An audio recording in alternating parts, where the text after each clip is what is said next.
The toy soldier raised his gun and was about to pull the trigger. But he never expected the man playing dead to suddenly wake up. He immediately pinned him to the ground, then pushed him toward the elevator doors.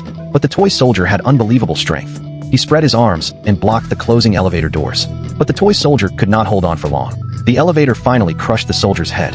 Daniel thought he had already won. But then, a series of beeping sounds reached his ears. He opened the toy soldier's backpack and found a time bomb inside. The reason Daniel was being hunted was because a few days earlier, he had shot the owner of the toy factory. All of this had been witnessed by the toys. To avenge their master, they disguised themselves as a package and delivered themselves to the hotel where Daniel was staying. Relying on his killer instincts, Daniel carefully inspected the package. After confirming there was no danger, he opened it. Inside were toy soldiers. Daniel casually tossed them onto the table, then went to the kitchen and picked up a cola to drink. But disaster was about to strike.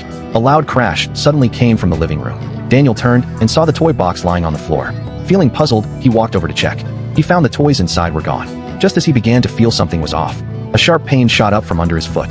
The thing that stabbed him was a toy bayonet. Then sounds came from under the sofa. He bent down to check. A burst of bullets fired toward him.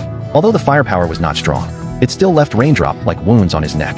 He tried to poke his head out to assess the enemy, but was hit with another wave of gunfire, this time accompanied by a rocket. It struck his thigh directly. Seeing the enemy had no intention of stopping, Daniel was forced to crawl into the bathroom despite the pain. To figure out what was attacking him, he grabbed a stool and approached the door, using the mirror to observe the outside. But the room was still filled with gunfire.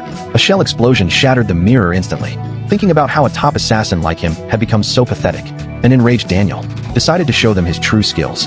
He rushed into the bedroom, grabbed a pistol, and charged out, firing toward the sofa. But the bullets could not penetrate it. He was nearly hit by a missile. Daniel had no choice but to fight while retreating. He entered the kitchen and pulled a submachine gun from a cabinet.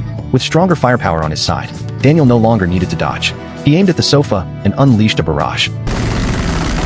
When the bullets ran out, he immediately swapped magazines and continued firing. Under the continuous suppression, the movement under the sofa quickly stopped. Daniel angrily flipped the sofa over, and the sight before him left him stunned. The floor was covered with countless green figures. They were a swarm of living toy soldiers.